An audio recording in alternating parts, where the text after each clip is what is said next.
Welcome into Red Raider Recon. I'm Clint Scott. He's Wyatt Earp. Wyatt Earp? What's with the hat? What hat? You own a saloon? We're at every You have a week. gunfight after this? We're at every week. You ride in on a horse? We're talking about the bye week. It's actually an open date. Okay. Texas Tech is now 4-0 after a 34-10 win over Utah. Now ranked 12th in the AP poll and 14th in the coaches poll, they'll head into the bye week with their highest landing spot in either poll since 2013. The matchup in Rice-Eccles was a physical one, with the defense shining. Utah ended the day with 4 turnovers and 101 rushing yards. Their average coming in was 290 yards per game. The bye week might be most beneficial to starting quarterback Baron Morton, who eventually left the game after taking several hard shots. The good news is the early indication is he'll be expected back for next week's road game against Houston. The other good news is backup Will Hammond had a stellar Saturday afternoon. With his work coming in the third and fourth quarter, he finished the game with 230 yards of total offense and 2 passing touchdowns. There are 5 Big 12 schools who have already picked up a conference win, with 6 yet to have had the opportunity. Overall in the conference, there are still 7 undefeated programs. 2 of those schools go head-to-head on Saturday in Ames. The Iowa State Cyclones will host Arizona, with the Wildcats being one of the early surprises in the conference. Friday night boasts an interesting showdown as Arizona State hosts the 24th ranked and undefeated TCU Horned Frogs. The Sun Devils are coming off a walk-off win in Waco.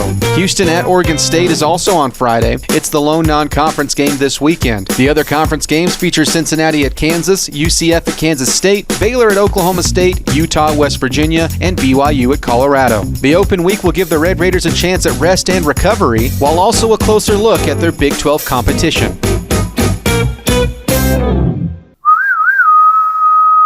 Welcome back to Red Raider Recon. We are talking about the wild, wild west of the Big 12, in which Texas Tech has taken the top spot of the most wanted. Is this helping you or Dead or hurting alive. It's helping, actually. Okay. I was getting into it, but I think it's over. you? Texas Tech top spot? Yeah. Yes. Yeah, 100%. That was, for Vegas, it was the battle of the favorites.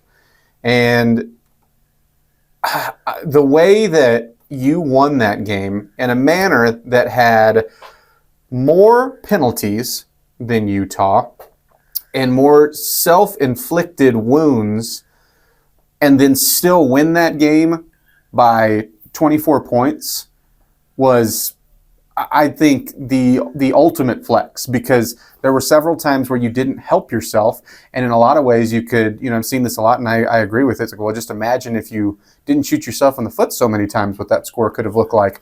But even when it was close, and this is where maybe the nerves too were, even when it was close, going well into the fourth quarter, or well into the game, early fourth quarter, when they finally get their first touchdown, the crowd comes back into it, you're only up by 3. What is the redshirt freshman quarterback do in response with this drive, all of that stuff? I won't speak for you or for everybody else, but I was sitting there going, they're right there in this game. This is a huge point with momentum. If you don't win this game, if somehow this does not go your way, you're going to be sitting there looking like statistically and all of the good things that you did and went, we were better than that team.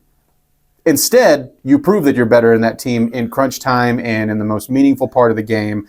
And so I don't know how you don't walk away from Salt Lake City everyone's favorite. And I haven't seen anybody not pick you as the Big 12 favorite right now. And I'm going from the Burnerverse on Twitter to, any national pundit, anybody. You have earned that spot, and now you have to go earn that title. And it's a long season. You've only played 4 games, but right now, 1 game in, to me, I don't see how you're not the overwhelming favorite. And Vegas reacted. Mm-hmm. You're now the shortest odds, I think, at around 200. I think you're 10 to 2, 2 to 10, whatever it is. 10 to 5, 10 to 2, 5 to 2. Hands at 10 and 2. You're 5 to 2, and the next group is 5 to 1. So basically, you're 2 plus 250, and they're plus 500. I usually go with those odds. It's hard to do that. Quit looking at the hat. Look me in the eyes.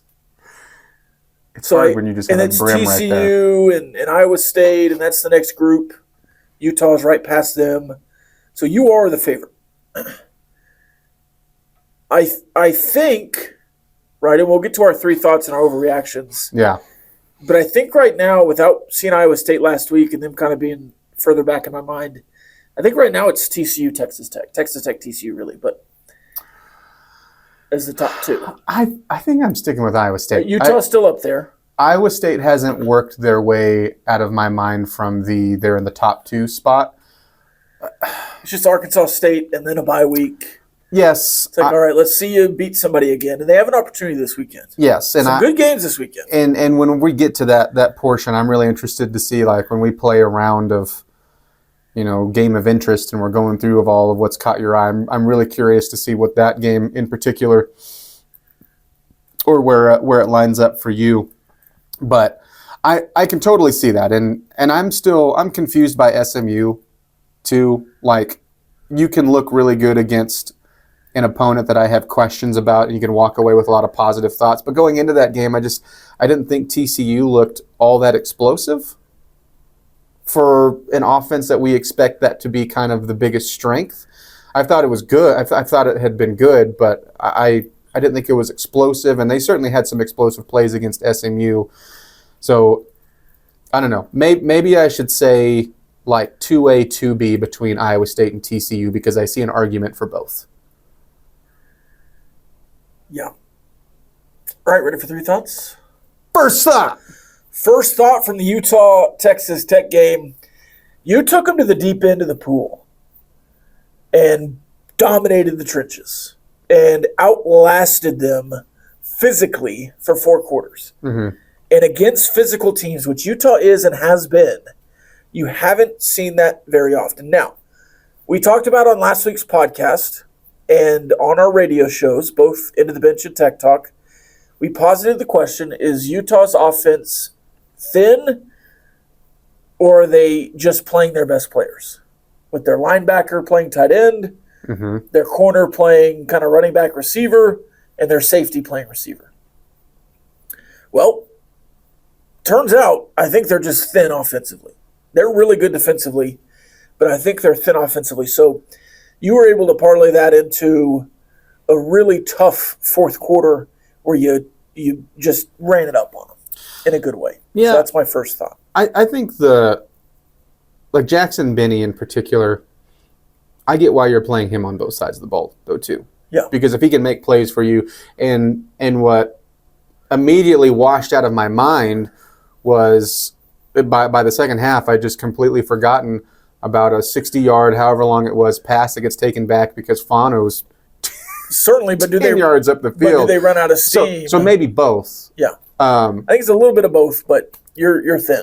But when you get past him and when you're looking at other guys that you're having to do that, that's where I start to go into the thin nature. And the air's thin up there, so you got to watch out. So Second roster thought. in the air. Second thought. Second thought. Your offensive line outplayed their offensive line, and your defensive line outplayed their defensive line. So not only did you run them down team-wide, your offensive line was better than their offensive line. And maybe it's just because your defensive line is, I don't want to throw around the E word just yet. Oh, I will. How about electric? How about that E word? Can I use it then if you're not Sure. going to? In your thoughts. So I think your defense. Yeah, hold on to that. No, in your out loud thoughts in a second.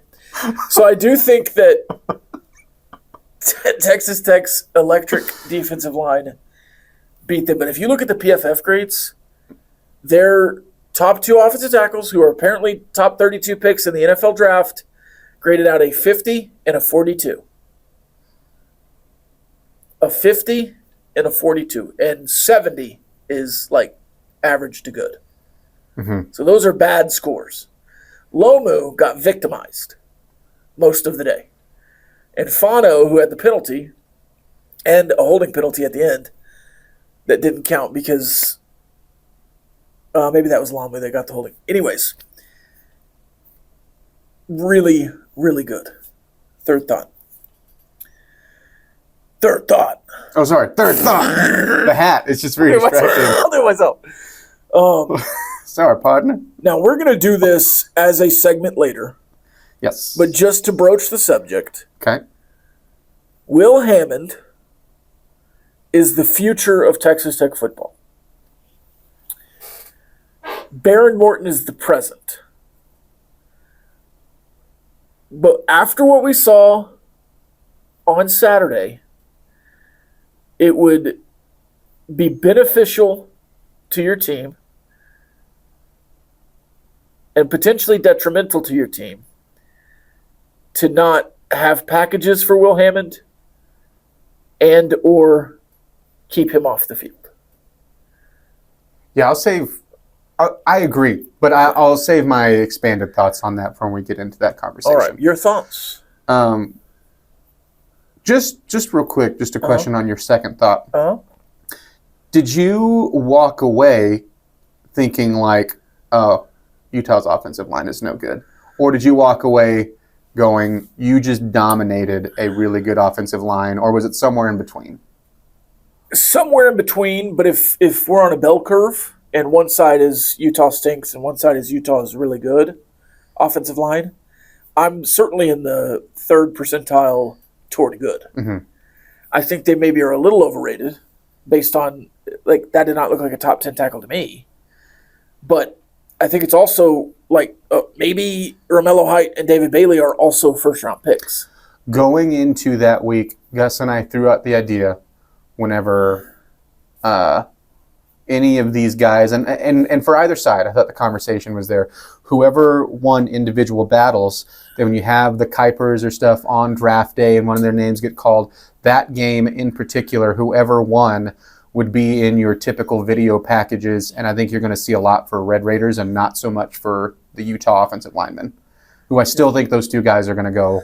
I mean, their run blocking was atrocious. Mm-hmm. But I'm also glad you said that about Tech's offensive line, because I think overall they had a really good day.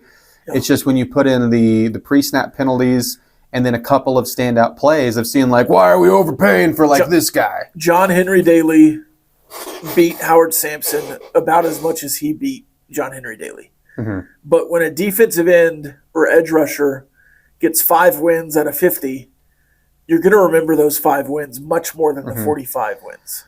And that's right up there with one of your best defenders in the conference. Yeah. I think that might be one of the best edge rushers he goes up against all year. Okay, sorry.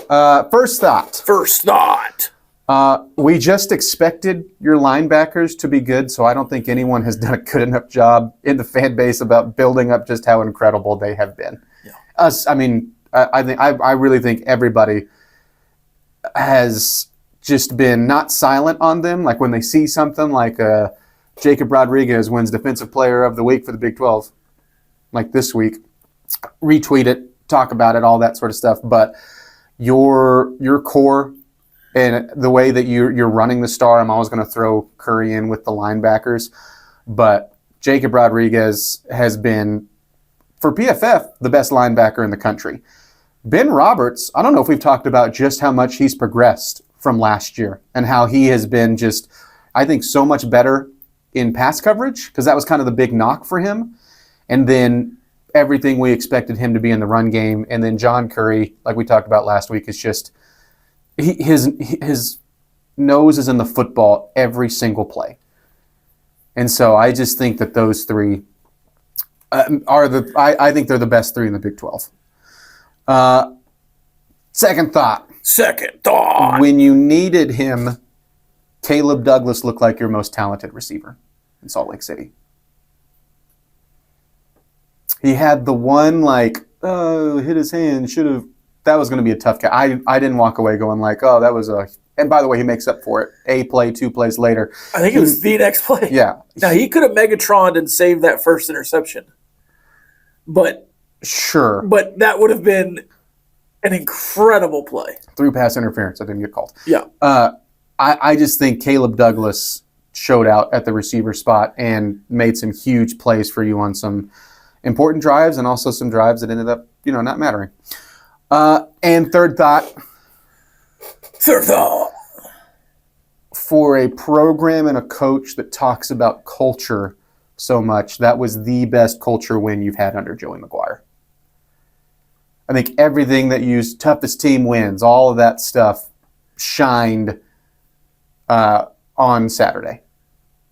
because you really needed to have the tougher team, and you needed to be good defensively, and you needed to be sound with your assignments and all of that stuff, and you did that. And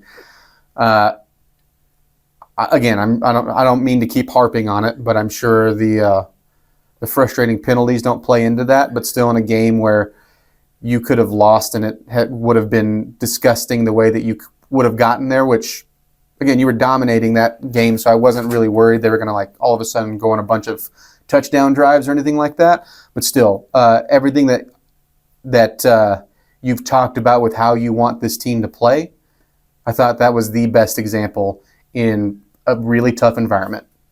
Tip your cap to the environment. It was very good, and I think that's good for the Big 12. I did come away very impressed. I'm going to choose my words carefully. Very impressed with the atmosphere. Very impressed with the turnout. Like, I'd put Utah on par with BYU, Texas Tech, and You know what it reminded me of? Iowa State, as far as home, filling it up, and atmosphere. It reminded me of the really good days in Morgantown. Certainly Morgantown. I yeah. thought that had a similar, different fan bases, I get it, but I thought that had a very similar feel to me. So, anyways, you ready to overreact now? Yes. You want me to go first, or you want to go first? I'll go first. Okay. Texas Tech has the two best coordinators in the Big 12. I am not sure that's an overreaction, but yeah, let's do it. I'm in. Because I thought Shieldwood was the best defensive coordinator last year in the Big 12. Yes. And then you went and poached him. And then Mac Leftwich, I thought he called an incredible game in Salt Lake City. I'm so excited for him. And I'm so excited. I hope we can keep him for 3 years. Yes, I agree. Second overreaction, Will Hammond will be the most versatile top 5 quarterback you've ever had at Texas Tech. Most versatile is doing a lot of heavy lifting there, but yeah. Mm-hmm. And then I had one more overreaction as well. Okay. You didn't just put the Big 12 on watch. You put the entire college football world on watch. And part of that is also just the continued off-the-field stories with your recruiting that has just been bonkers. And your 2026 class is going to be awesome. Your 2027 class might be even better. Right now, it's trending that way. It is crazy. The 26 class is going to be certainly above average for Texas Tech classes in the last 20 years. Your 27 class is going to be the highest rated class of all time for Texas Tech. It's going to be one of the highest rated classes, not from Texas and Oklahoma, from a Big 12 school ever. Mm-hmm.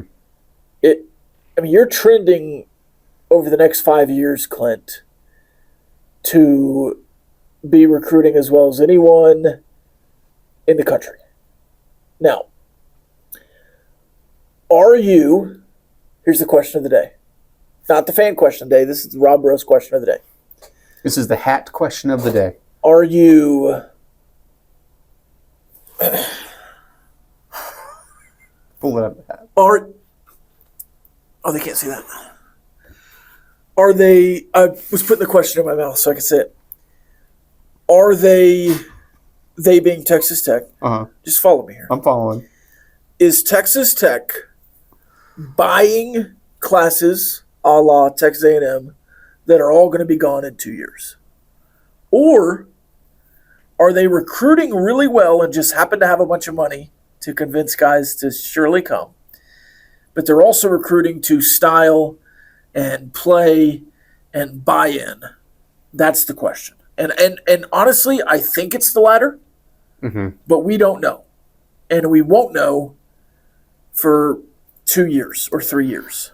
You have like buzzwords that I think get thrown out by coaches more than they ever have. And I think it's part of it. Sure.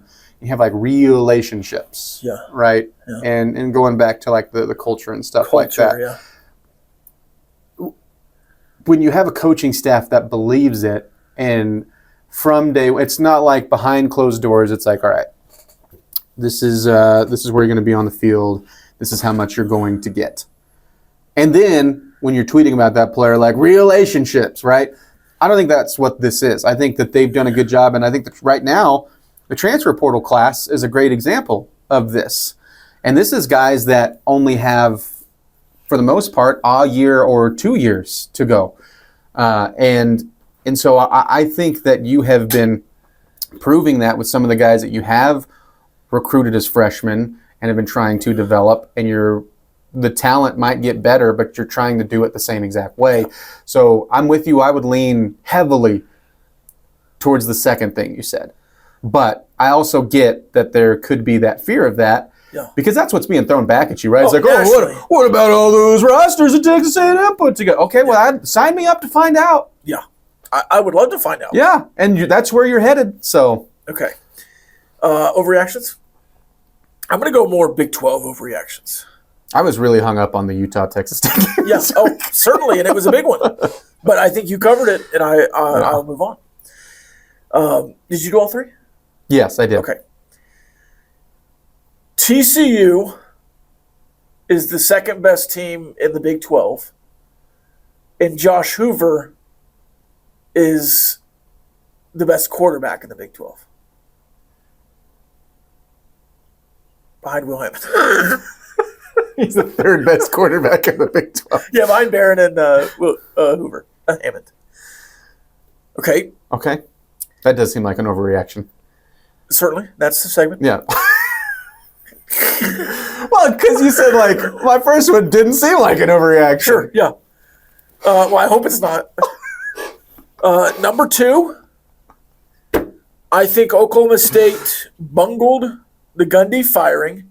Oh, my gosh. But this next hire for Oklahoma State is the most important hire for a program over the last 3 years and maybe the next 5. It's such a critical junction. Now, the Kansas State hire in 2 years is going to be really important too. 2 years or less. 2 years or less. But I think that Oklahoma State is in a position monetarily, fan-wise, and historically over the last 20 years with Gundy to be one of those teams like Texas Tech to really seize control of the new era of college football. They have not done that under Gundy. The next guy needs to be able to do that. So I think they could absolutely whiff on a guy and become what they were before Gundy, which is 3 10-win seasons in like 100 years. Or they could get the next Gundy and win 8 10-win seasons in the next 21 years like Gundy did, and a Big 12 championship and play for 2 more.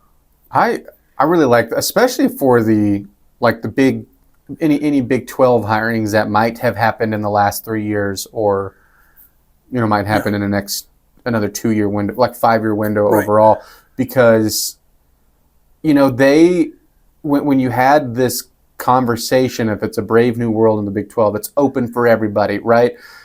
They were one of the top contenders to seemingly plant a flag for that. Certainly led when you're by the most important sport, by football. And then, basketball's had its woes, but you look at athletics across the board with football, baseball, softball for them, all of this stuff are pluses for the most part.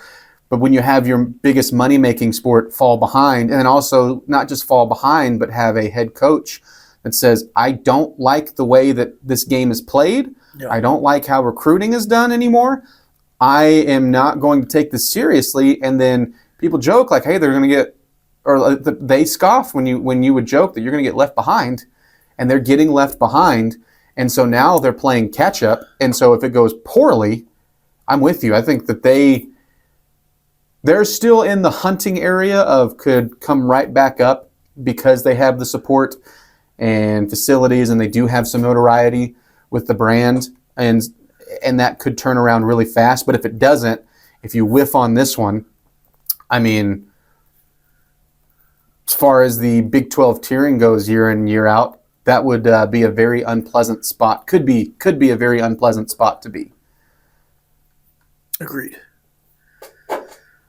All right. Overreaction number 3. Okay.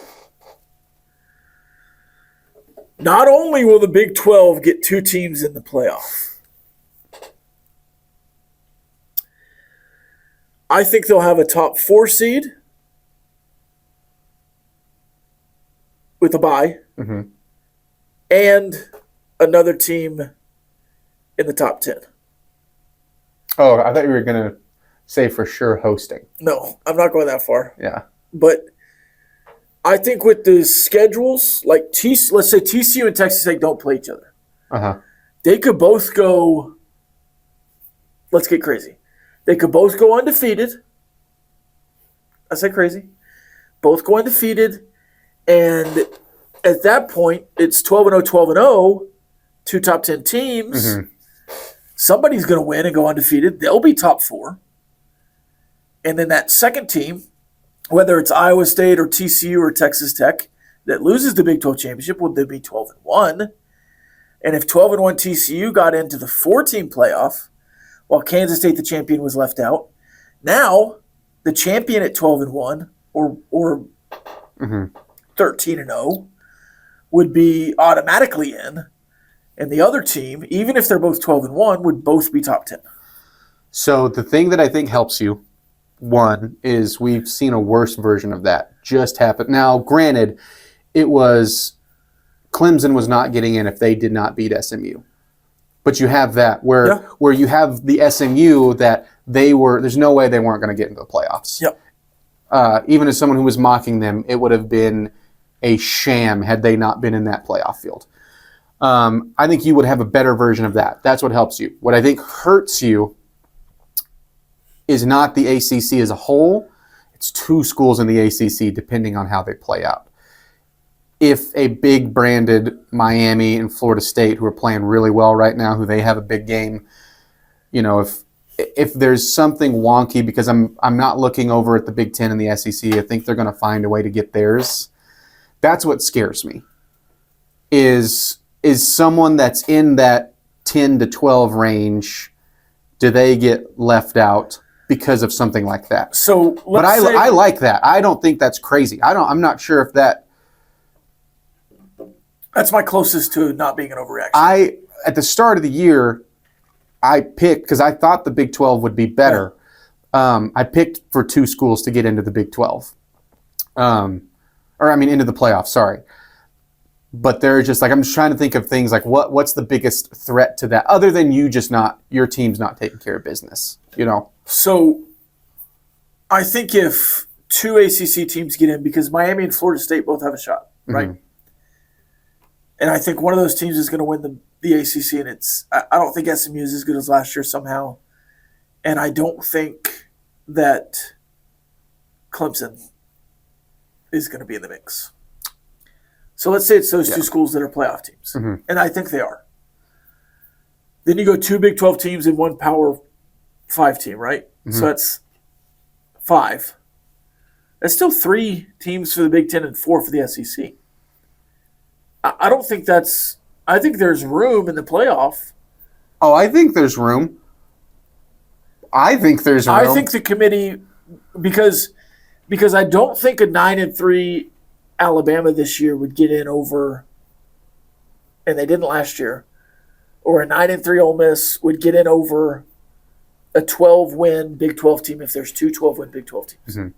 I guess to me, the margin for error, like it has to be that way. But like it can't be a 12-1, 13-0, and then an 11-2 Big 12 school or something. But I think there's 4 opportunities for that right now. I just think that what you said, if you have 2 12-0 teams in the Big 12 championship, yes, I think they will be, and both should be in.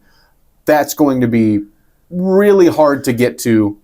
I think it's even as good as we feel about you right now. I think it's going to be hard enough to make sure you're 12-0 going in there. So that's where in that situation, yes, but just like blanket, hey, you're for sure going to get 2 in, even as someone who predicted that, I just think the margin for error is razor thin. Agreed.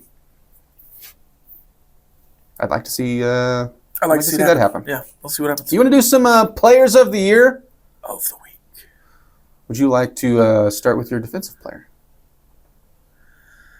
I would I'm going to go to BYU, another first-timer. Have we had a two-timer yet? I don't think we have. Well, I think Texas Tech's been on there twice. Teams, but I mean individuals. Oh, no. I think we're about to. Really? For you. Oh. Didn't I do... Keep going. Josh will edit this out. Speed up this part. No, we're not. No, keep it in. I'm just kidding. I'm going to go to BYU. My favorite thing is to make Josh do things. Who played East Carolina.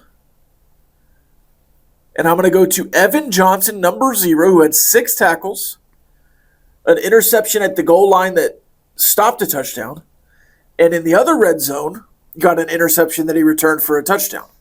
So 2 picks, a pass deflection, and 6 tackles. He is my defensive player of the year. Of the week. I think it's a good pick. Thank you. About to Lee Corso you. Even though you would have picked this if I told you. Sure. told you. No, I do like the variety. Hey, the Big 12's a good league, people. Lots of good players. The best defender on Saturday, my defensive Peanut punch. player of the week, or player of the year. Of the week. I threw you off there, my bad. Yeah. I thought you'd get what I was doing. It would have been funny if you had done Ben Roberts. Yeah. Jacob Rodriguez. I mean, your defense played outstanding football. I've already talked about the linebackers earlier today, but 11 tackles, big forced fumble, and then an interception. I think Jacob Rodriguez. It was fun that he got the, one of like featured stories for Big Noon Kickoff when it's talking about like his relationship with his wife and their story, which is really cool. Because I think when you have that, and I'm just saying from like national eyes, if a national eye is watching that, well, you tend to pay attention to the players that are featured in video packages like that, right? Especially if you know they're going to be a key player. And so I like that on a big landscape, he got to show off just how good he is. I also like to think he saw Ben Roberts the drive before do the patented Jacob Rodriguez punch. And was like, yeah, that's pretty good, but this is how you do it. I also like that it was against Wayshawn Parker. Yeah. But, he was outstanding. Offensive. Yeah, when you said national eyes, Uh-huh. it made me want to say national eyes, national guys. Like the realize. Have you done TCU's Josh Hoover yet? I don't think we have. I don't think so. But he will probably potentially over the course No, of the because season. I think the only TCU player we've done is Bud Clark. You did Bud Clark. Yeah. That's what it was with his picks. So we'll go to TCU's Josh Hoover, 22 of 40. You got to keeping track of these things, man. Which is not incredible. We should probably have like a list A list. of. We'll go back and do that. Yeah. Josh? 300. We'll put the list here. These are the ones I've picked. These These are the ones he's picked. Josh Hoover, 22 of 40, which is not incredible, but 379 yards, 9.5 per, 5 touchdowns. He did throw a pick, but a QBR of 85.8 and a 11-point win over SMU. Did not need overtime nor double overtime. And scored in every quarter and then scored twice in the fourth. 5 touchdowns. That is, every touchdown was a passing touchdown for TCU, so they needed all of them.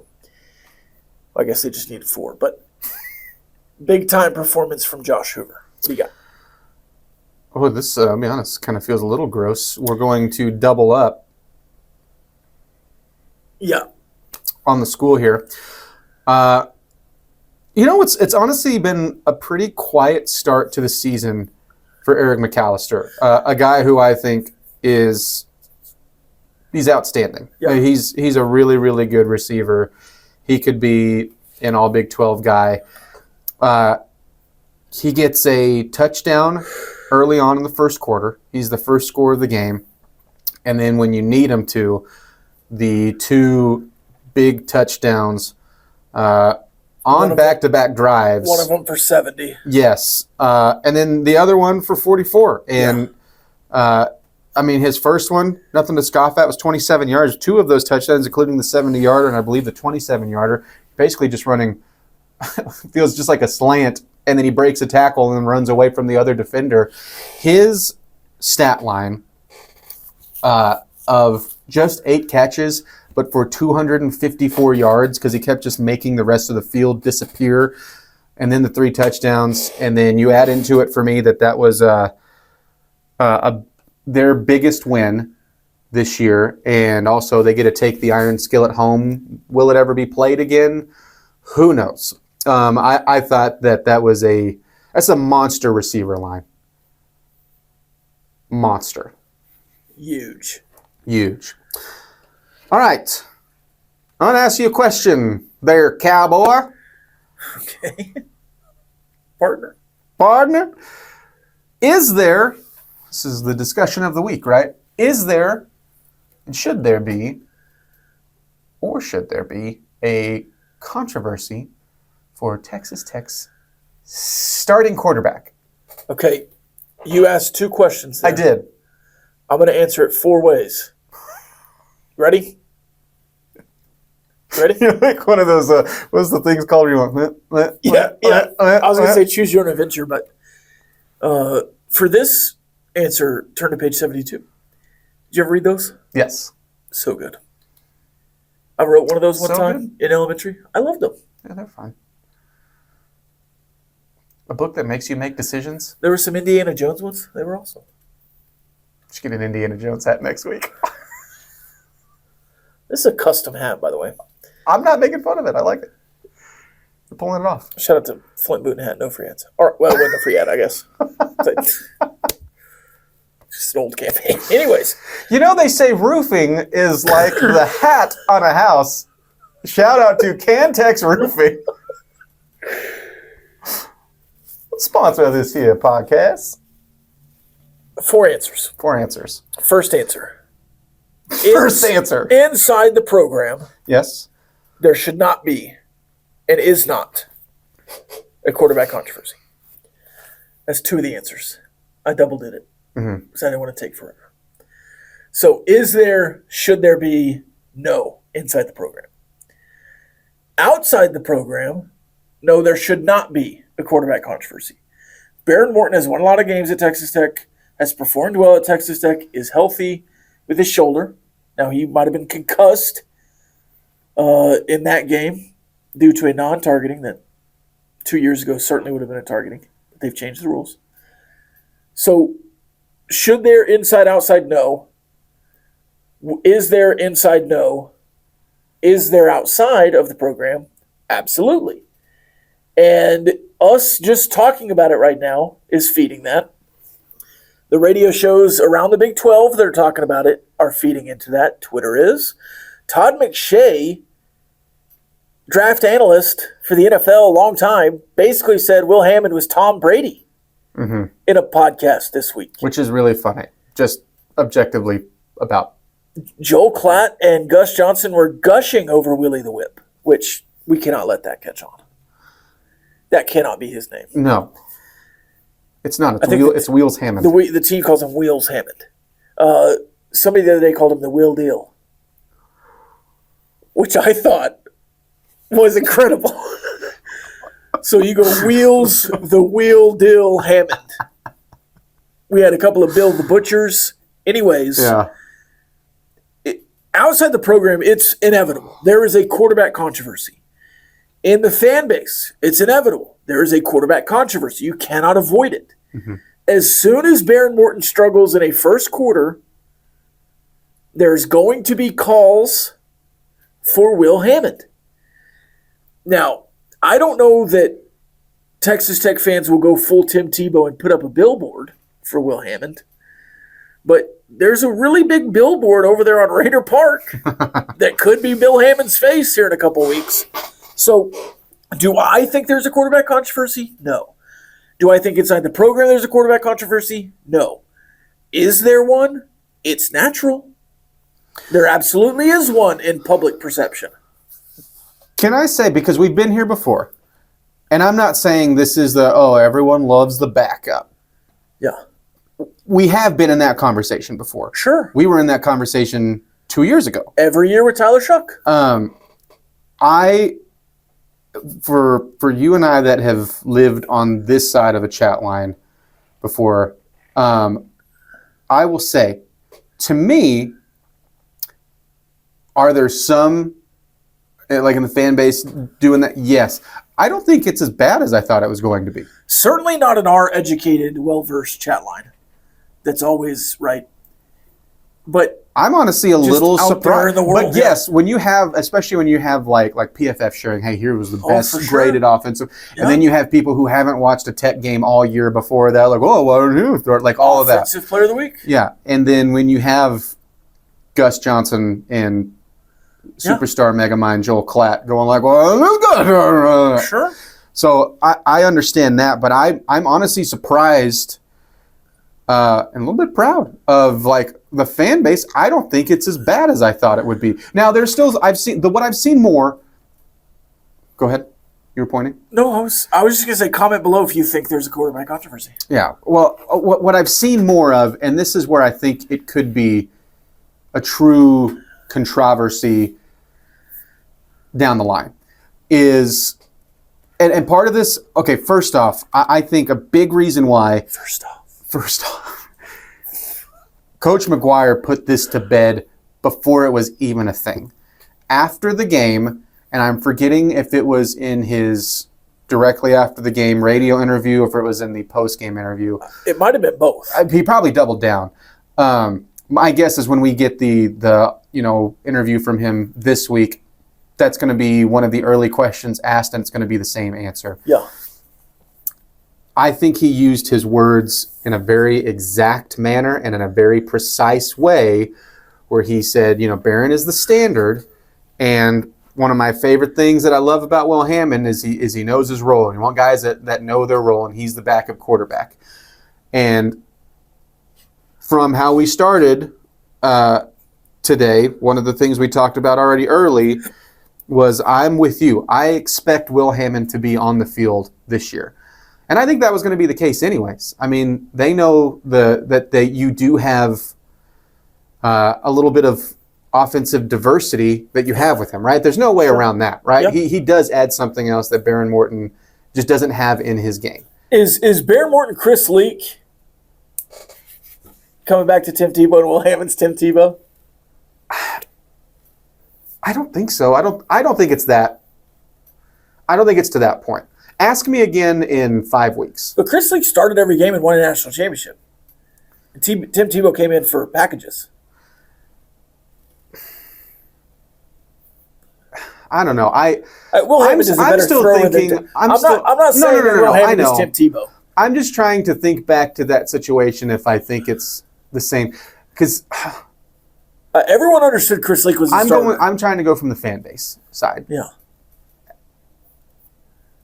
Everyone understood Chris Leak was the starter, and he was performing well. It's just that they Will Hammond or Tim Tebow was so good that they had to put him on the field. Okay, so here's where I'd have to go back and would this is where I'm getting I'd have to be there and relive through that season. Was he on?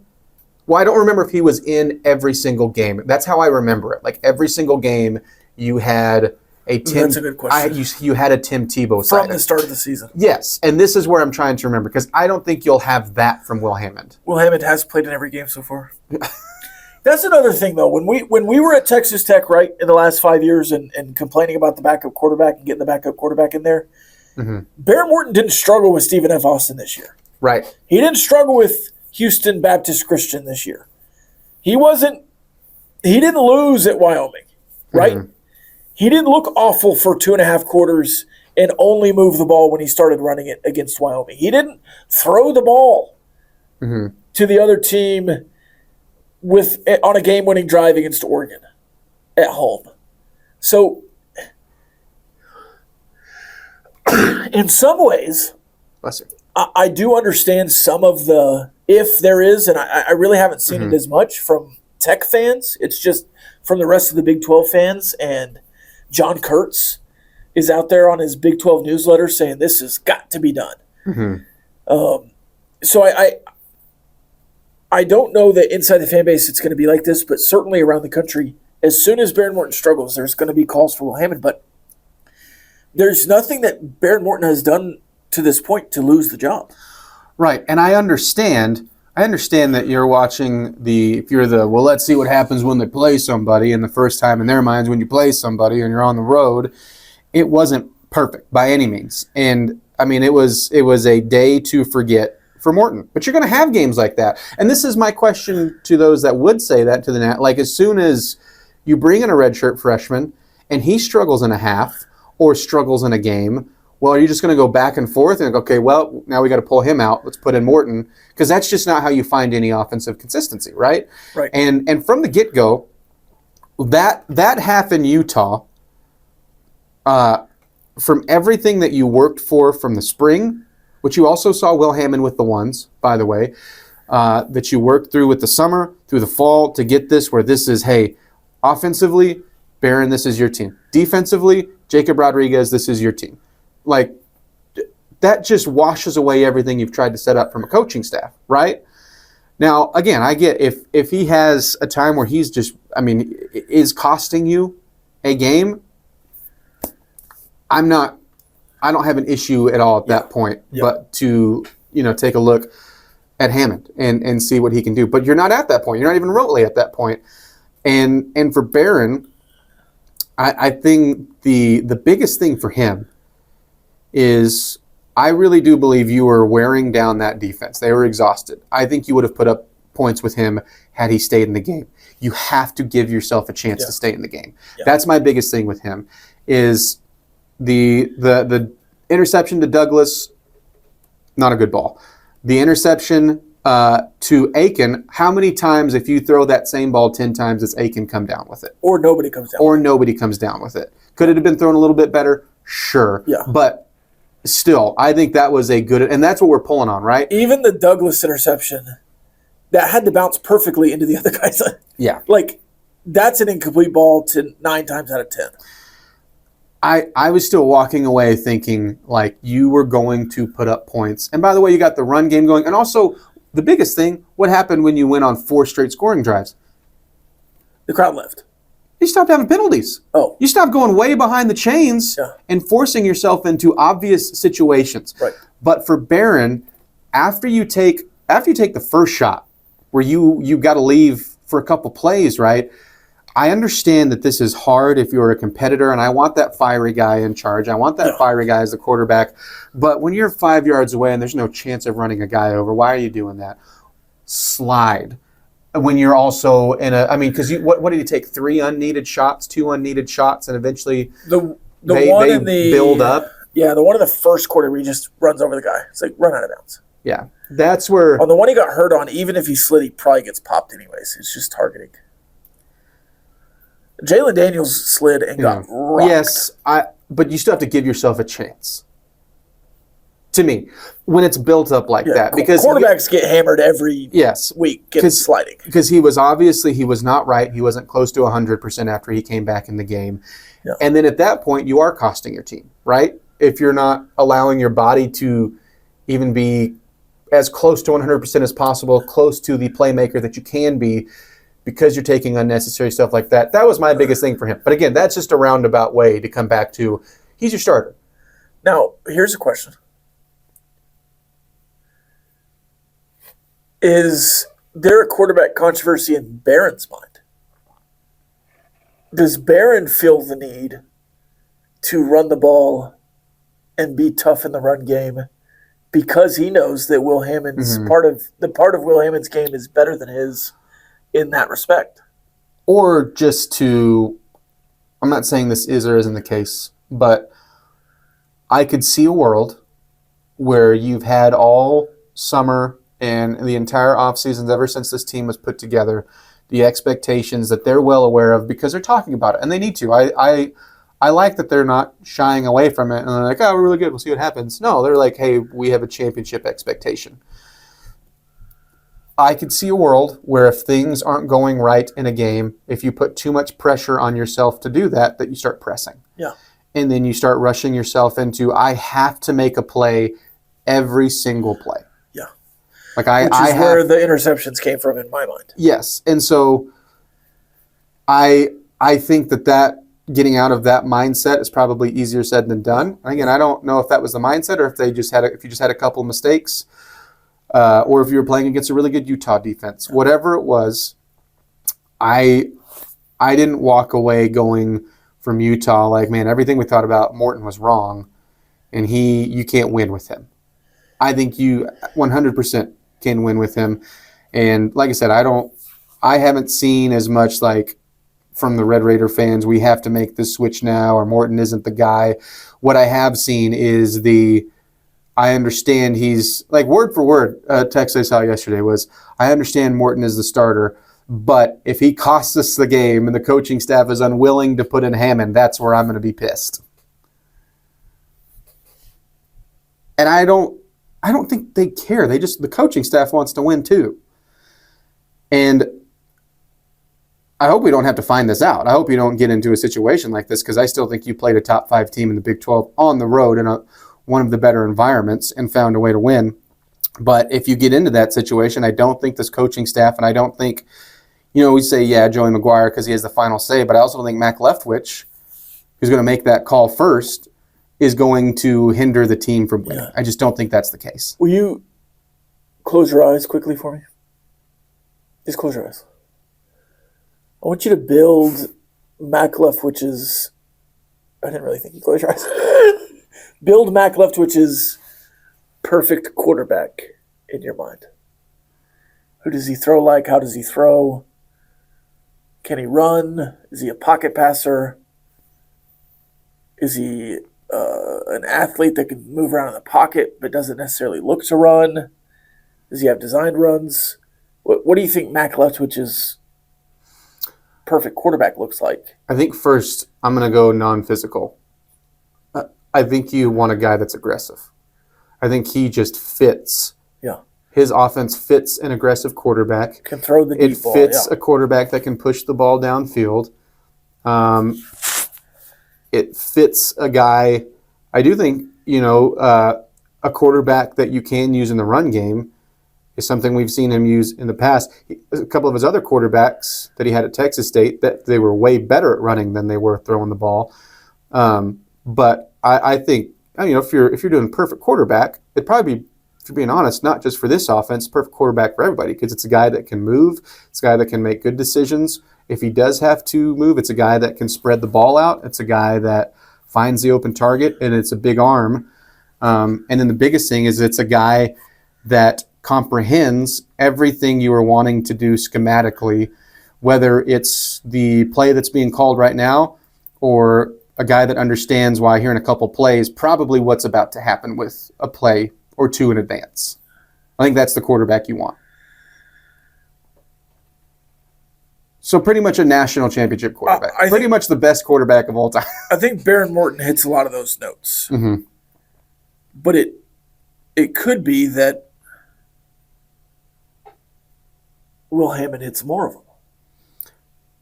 And I think you're excited for that next year. Yes, 100%. I think that is well put. By the way, Lindsey Scott, his best quarterback, maybe Cam Ward, but Cam Ward was before him. He was an emo guy. Now he went and found him or whatever, but Lindsey Scott threw for 4,600 yards, 70% completion, just an insane season, 60 touchdowns to 8 interceptions. He's on staff now, by the way. But he also ran for 132 carries and 700 yards. Mm-hmm. Well, you tried to run with you've called some runs with Barron. You did that. I was intrigued, and I've rewatched the game. 2 of them look like missed handoffs. What was the one where the right tackle pulled left and the left guard pulled right? And then Baron Morton just kind of fell down behind the line of scrimmage. What happened there? Yeah, that one was weird because that's one of the ones that very well could have been a misrun. And then maybe on the first drive, it looked like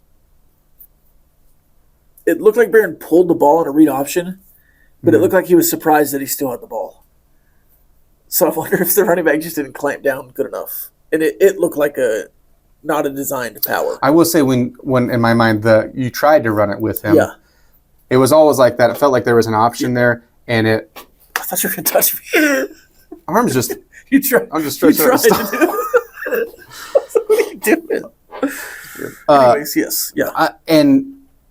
But it was also it didn't look good. It didn't look good either time. Right. All right, let's move on. Let's go to the defense real quick, shall we? Yes. Did they pass their hardest test, or what are the other circled games when you're going strictly your defense against the opposing offense? Yeah. Your edge rushers potentially face their toughest test. But if I'm just looking down the schedule, your secondary and potentially even linebackers have a tougher test against Kansas, against Arizona State, against UCF. I'm very interested to see what Kansas State looks by the time you get there and what West Virginia looks like by the time you get there. But I think there are certainly 3 better offenses. Now, Houston's an interesting one because I think Houston has some playmakers. I think their receiver that was there last year that's back is very good.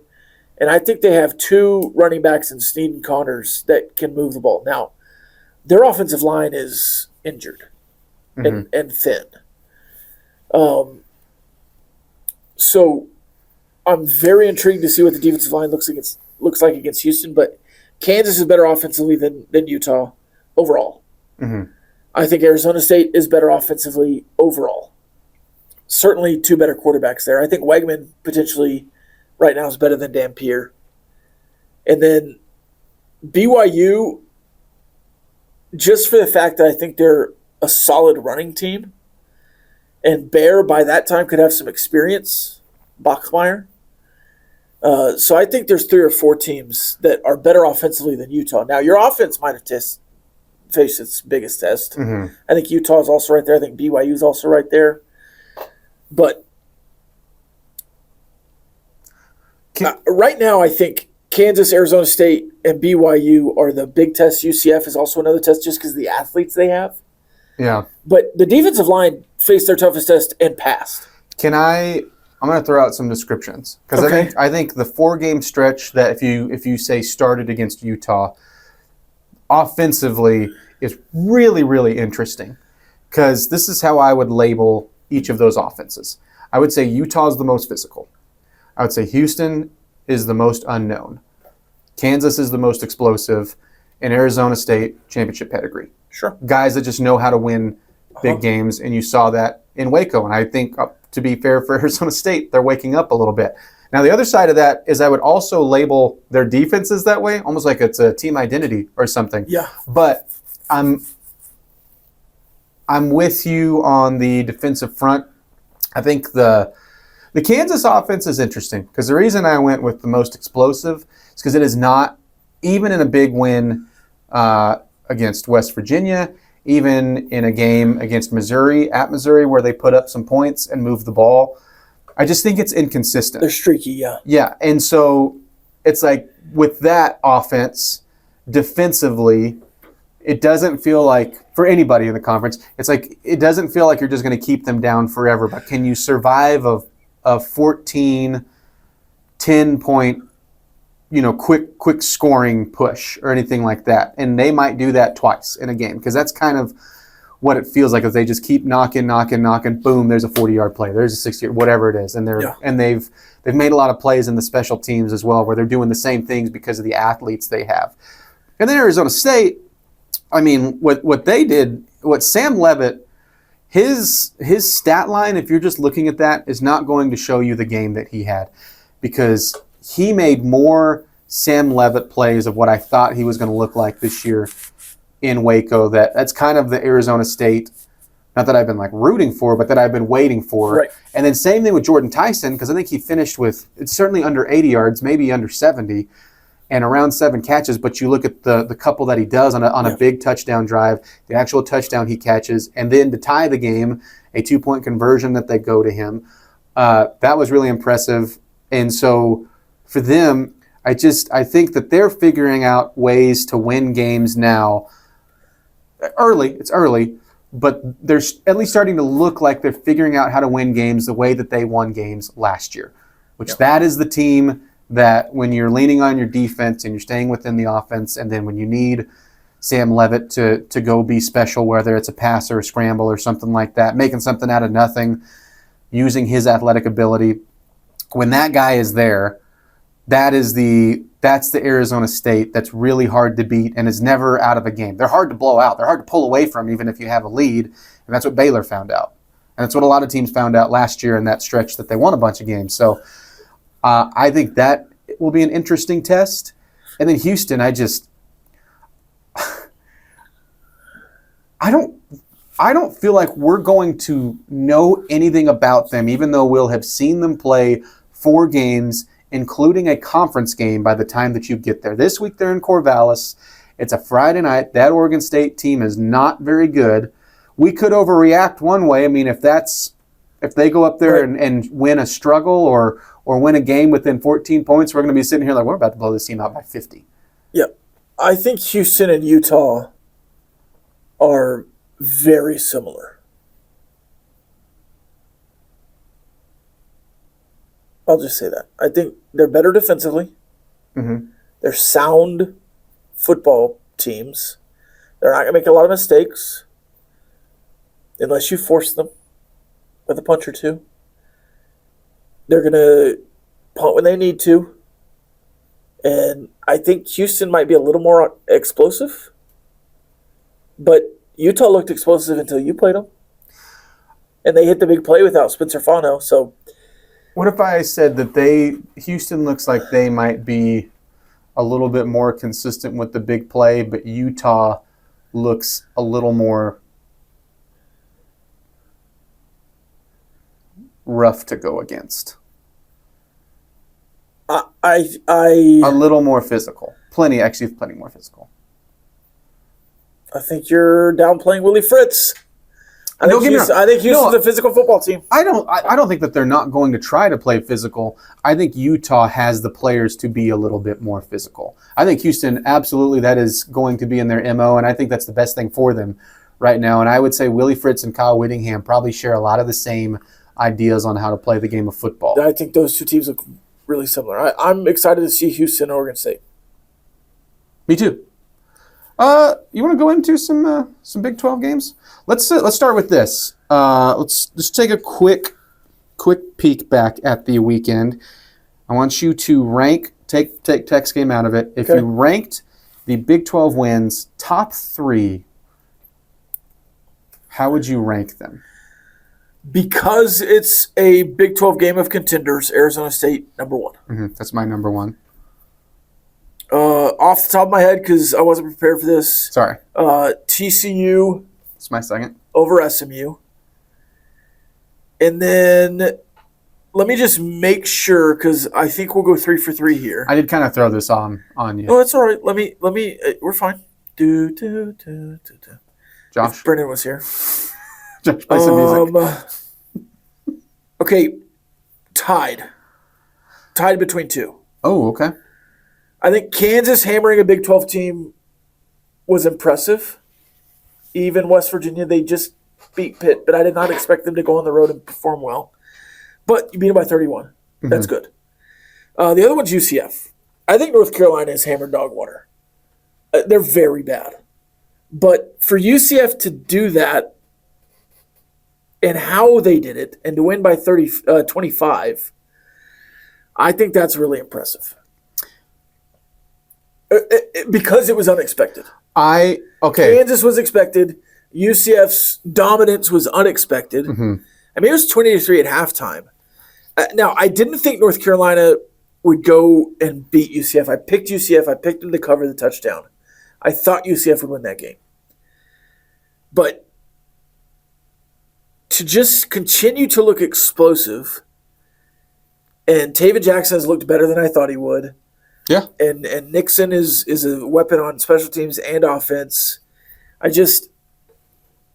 I've been impressed with UCF, and I think that they have a pretty good offense, and North Carolina is not going to score a lot of points this year. They're bad offensively. But to hold them to 9 and to do what was unexpected for me, I would put them tied for third, probably 3B. I would have Kansas as 3A. I would have them right at, because I don't disagree with what you said and how you said it. I would put them right behind the Kansas win. I have them at third by themselves. Because on one hand, I'm with you. UCF has looked solid. Yeah. I'm not suddenly going, well, they're going to compete in, for sure, be a bowl team or anything like that. No, well, I'm not for sure. they only have to win 3. Yeah, but the other side is they have to win 3. Yeah. Because the other side of this is, I think a lot of the Big 12 schools would have beat North Carolina by a lot worse. Yes. Oh, sure. But they've looked more together than I thought they would have. And whenever they opened up the season with having to have a dramatic late play to beat Jacksonville State, who has a new head coach and new players and all this stuff, I thought, okay, here we go.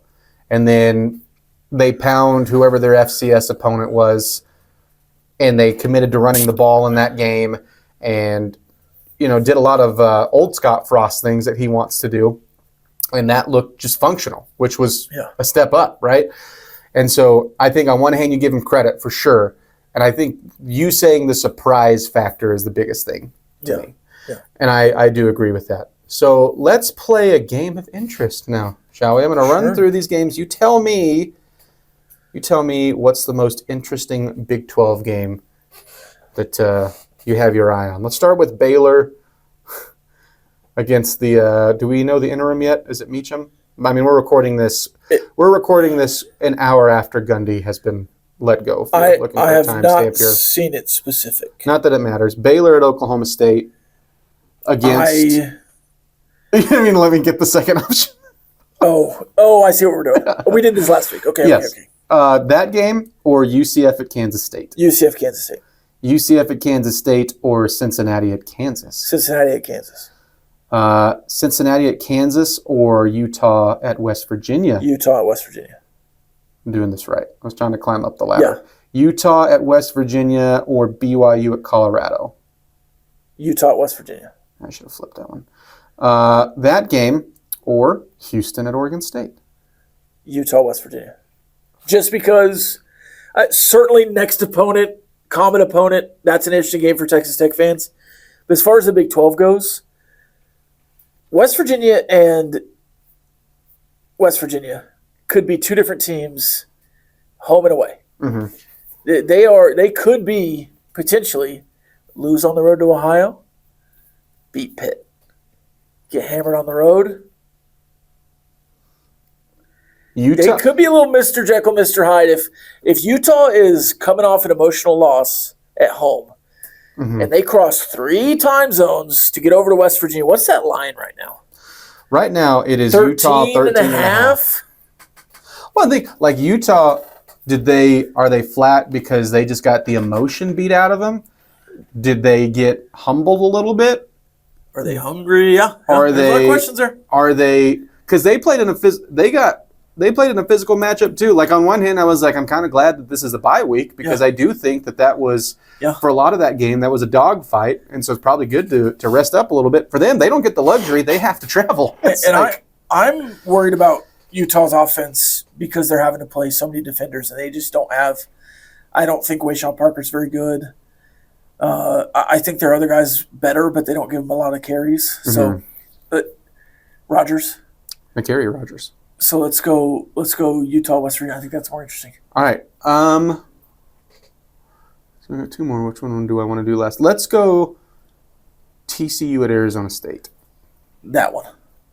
It's a Friday night. By the way, that Houston game's Friday night as well.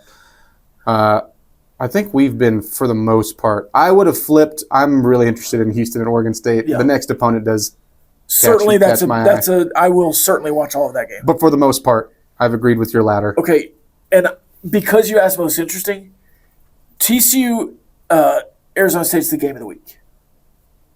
But go ahead. Last one, Arizona at Iowa State. That's the most interesting game. Is Arizona for real? Mm-hmm. Is Arizona, can they do it on the road?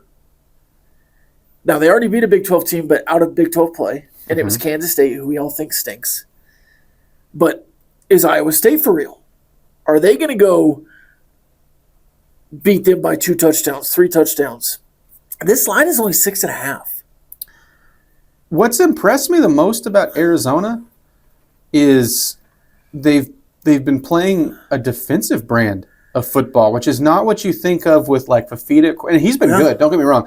And I think, yes, you can, and I agree, Kansas State's defense is bad, but they still, I thought they choked the life out of Kansas State's offense more than Iowa State did, if you're just doing comparisons here. And I understand every game's a little bit different. That one was in Ireland. Oh, yeah. But Arizona has just won games in a different way. And so if they can go do that against Iowa State, who's looking now, right, to prove, and also coming off of a week off, but that last time we saw them, like you mentioned, hey, at Arkansas State, that was a bad game. We won it, not our best performance. That's not who we are. And are trying to maybe show the Big 12 that they should have more respect. I agree by default that TCU and Arizona State is the game of the week. I think it should be Arizona and Iowa State. It's the more interesting game. If you flip the location, I think it would be. I would feel really confident in saying that. It's also Friday night, to me, and TCU is ranked. Arizona State will be ranked if they win. And if I'm a Tech fan and I'm putting on my scarlet glasses, I am a huge Arizona State fan this weekend because I want everyone that Tech is playing to win all the games. Oh, yes. I thought you were going to say I haven't done any rant here. Yeah, I'm not going to. Something that annoyed me. Like something that annoyed me right out of the chute. If you were watching on Fox, they made it a point. This is a big game. This is the only ranked team that's on Tech's schedule. Right. Yeah, I want Arizona State to be ranked and BYU to be ranked. You could have a ranked game next week, and Rob. Kansas. You could. I think it'd be a big jump. Did Houston get votes this week? I thought they did. Yeah. I'm not saying it's likely. Hey, beat Oregon State by 21 and maybe. But there's a shot. You'd have to have some help in front of you. One of those, if you have a Big 12 school kicked out, like a TCU. I know that's a tall ask, but I'm just saying, when you come in and you're like, that's the only ranked team on the schedule. Can we wait and see what the rest of the schedule looks like? Well, there literally is already because BYU's ranked. Yes. It took less than 24 hours. Yeah. Yes, that was annoying. Yeah. But I'm not going to do a rant on it. All right. Question of the day? Yep. Of the week? Question of the day. Fan question of the week. You can also, you can always drop a question on Rob's Twitter, on my Twitter, on our Double T97.3 Twitter, below in the comment section, which, by the way, we've seen more and more comments. We appreciate those. Keep getting us your opinions, your questions. Concerns. Let us know where we're right, where we're wrong. Hat recommendations. Oh, yeah, I forgot. You're wearing a hat. Are you want me to wear it? Yeah, try it on. It's time for the fan question of the week. You know, I used to wear one of these for real, though. That fits you pretty good. I used to. You look pretty good. I used to wear cattle back in the day. Oh man, that. I'm keeping it. This was custom made. Fan question of the week: who are your top 5 best teams in the conference? You know, now that I'm looking, you kind of look like Abraham Lincoln, Cowboy Abraham Lincoln. Cowboy Abraham Lincoln. 4 scores 7 years ago. 4 scores. Who are your top 5 best teams in the conference? Okay. I'm going to exclude Texas Tech. They're number 1. So I'm going to give you the top 6. Okay. I'm probably just going to do the top 5. And it's really going to be 7 because I have a tie. So you're not answering the question. No, I'll give you top 5. All right. Tech. No, do your top 7. I'm curious Tech, now. I'll give you the time for 6. Tech, Iowa State, Arizona State, TCU, Kansas. That's in my power rankings, the top 5. I didn't move TCU over Arizona State this week because they were already there and they play this week. That will be decided. Kansas, I think, is just that next team because of their explosive offense. Mm-hmm. I dropped Baylor to 8th. I think BYU is the next team that could vault. And honestly, Arizona could vault this week if they beat Iowa State. The tie at 6-7, the younger audience will get that, is Houston, Utah. It's Utah, Houston. Mm-hmm. So that's just my next. Okay, so I mean, I figured we would have a similar top 5. To be honest, I kind of half listened to make it seem like, oh, you didn't, Yeah. you just said ditto. Texas Tech is number 1. Iowa State, You did that. TCU, Uh-huh. Arizona State, and Kansas were my 5 that I had written down. I like it. But I'm with you. I don't. Is that the exact same order, too? I didn't go in order. I just wrote. Oh. I guess that's close to because I was going off of What would be your order? Texas Tech, Iowa State, TCU, Arizona State, Kansas. So yeah, it wasn't order. It wasn't order. You flipped TCU. Oh, okay. But I don't. Again, I didn't walk away from Saturday thinking Utah can't be a top 5 team. I just need to, because the other side, like it's like if you just went and you just dominated them, and it was more to do with you than it was to them, because you're allowed to do that, right? That's what the really, really, really good teams do. That's how you find separation. I